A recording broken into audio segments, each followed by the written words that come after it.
Ajo u zgjua mes rrezeve të diellit. U përplas lejt në ajër dhe ndjeu freskinë e mëngjesit.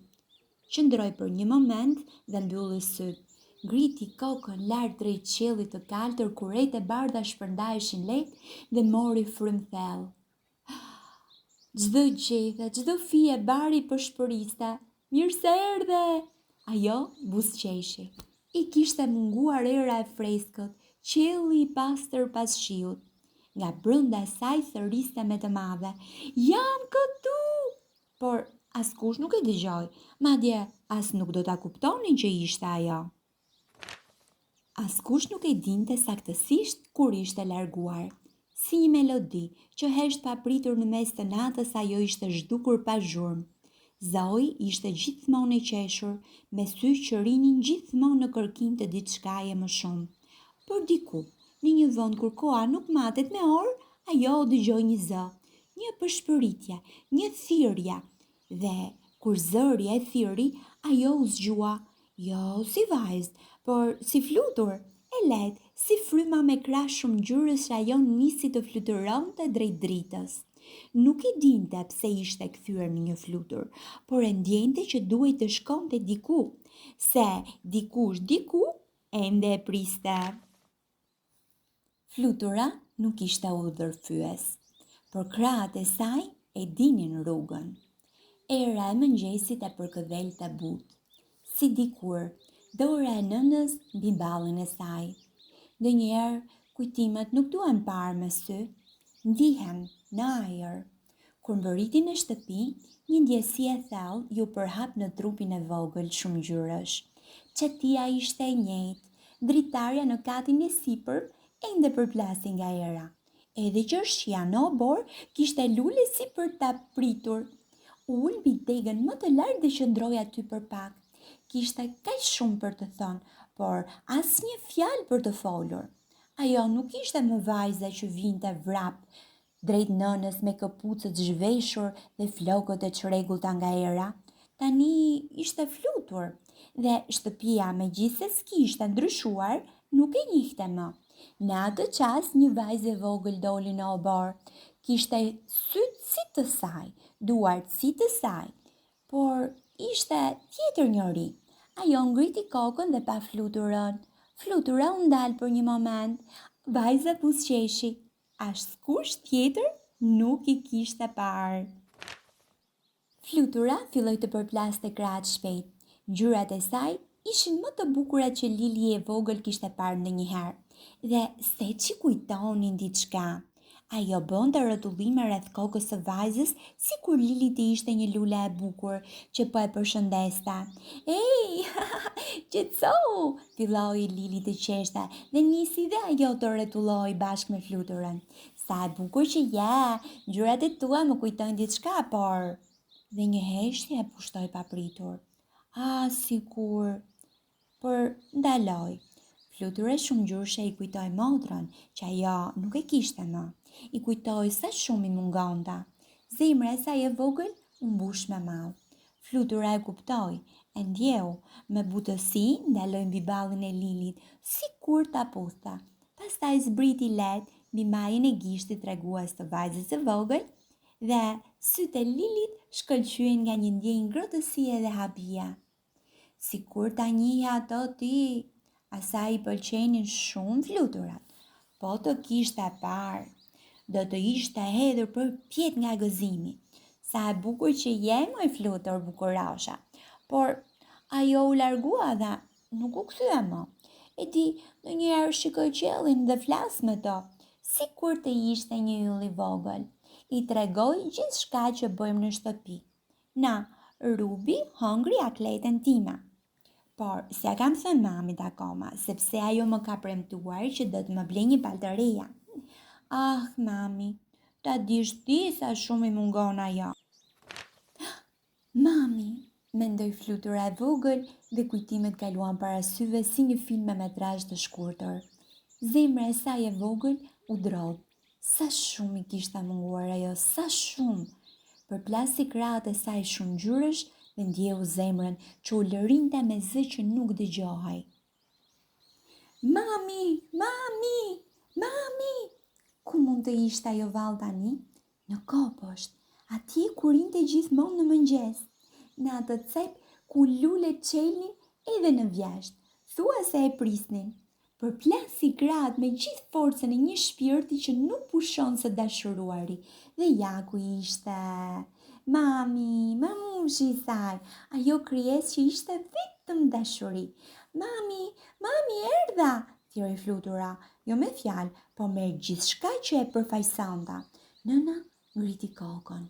Zemra e saj u trënd për një çast, pastaj u mbush me një paqe të thellë, sepse vetëm një nën mund të dëgjoj thirrjen e fëmijës së vet, dhe kur ajo vjen nga krahët e një fluture akoma. Erdha, tha ajo me zë të ulët. Erdhe bukuroshja ime.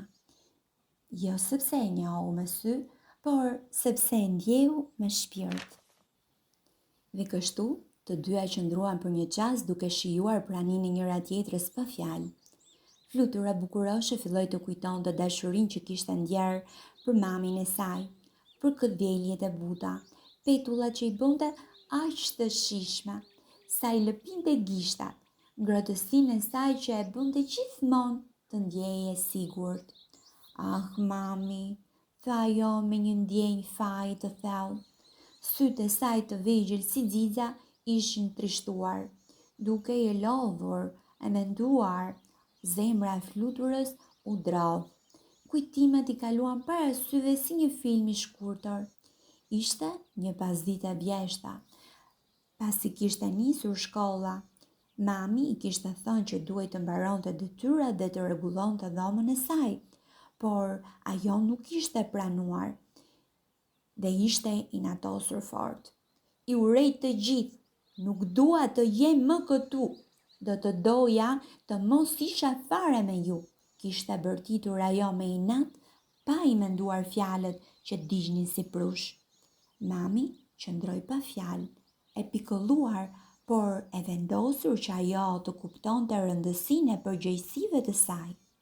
Më vonë, Lili i vogël kishte hyrë në dhomë me zë të qetë, duke i thënë: "Zoe, mami është mërzitur, e ke gabim. Duhet i kërkosh falja, si mundesh t'i thuash asaj ato fjalë? Ajo të do shumë." Për Zoe, e mbushur me inat dhe turp, kishte ulëritur: "Nuk dua t'ju shoh më me sy, as ty dhe as mamin. Do të doja të isha një flutur dhe të largohesha sa më larg nga ju të dyja." Drita e mëngjesit hyri nga dritarja, ngrohtë dhe e qetë, si një përkëdhelja. Zoe hapi syt ngadalë. Fryma ishte e lehtë, sipas një udhëtimi të gjatë. Pa tavanin e dhomës së saj dhe për një çast gjithçka ju duke huaj, derisa syt ju mbushën me lotë. Ajo e dinte tani, e kishte parë, e kishte ndjerë. Mami, përshpëriti me zë të dridhur dhe u ngrit nga shtrati. Dera e dhomës ishte pak e hapur. Ajo doli me hapa të butë dhe në kuzhinë pa mamin e saj, duke përgatitur mëngjesin, dhe Lilin që po vizatonte me lapsa me ngjyra një flutur shumëngjyrëshe. Zoe ndaloi për një çast në prag dhe pastaj vrapoi drejt saj. "Mami, më fal", thiri ajo dhe u hodha për qafonta. Mami u kthye befasuar pastaj, pa thënë asnjë fjalë, e shtrëngoi fort në krahëror. Syt ju mbushën me lotë, por këtë herë lotë ngrohtë. Lili, çamarokja, vrapoi drejt tyre dhe i përqafoi të dyja. "Të dua shumë, mami. Jam penduar, nuk kam dashur kur të mërzis kaq shumë." "E di, zemra ime, e di", përshpëriti mami, duke i lëvatuar flokët. Dhe ndërsa po hanin të trija petullat e shijshme që mami kishte përgatitur atë mëngjes, filluan të tregojnë njëra tjetrës për ëndrat që kishin parë. "Unë pash një flutur shumëngjyrëshe që më vinte rrotull dhe më përqafonta", tha Lili me syt që i shkëlqenin. "Edhe unë", tha Zoe me zë të ulët, për të sigurt.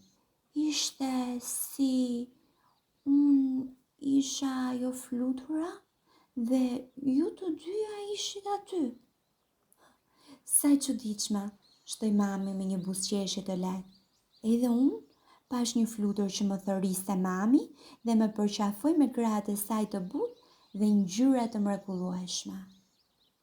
Të trija heshtën për një çast dhe u pa në sy, si për të kuptuar në heshtje nëse vërtet kishin parë të njëjtën ëndër. Apo ndoshta kishin ndjerë të njëjtën dashuri. Zoi buzëqeshja para. Ndoshta dashuria e vërtet gjen gjithmonë rrugën për të na kujtuar sa me fat jemi që kemi njëra tjetrën, apo jo? Mami i tërhoqi të dyja vajzat në një përqafim të ngrohtë. Lili u mbështeu mes tyre e qeshur dhe e lumtur. Dritarja ishte pak e hapur dhe një fllad i lehtë hyri në dhomë dhe për një çast një flutur shumë ngjyrshe fluturoi pranë tyre, si një kujtim i ëmbël që askush nuk donte ta haronte më. Një mesazh për ty që po dëgjon këtë përrall. Dashuria është si një flutur. Dhe njëherë e lehtë, dhe njëherë e padukshme, por gjithmonë e pranishme. Kur jemi të mërzitur apo kur gabojmë, një përqafim, një më fal, një të dua, kanë fuqinë të rikthejnë dritën në zemrën tonë. Kujtoje gjithmonë, mami, babi, motra, vëllai, ata që na duan, janë aty edhe kur nuk flasim, edhe kur jemi të zëmëruar.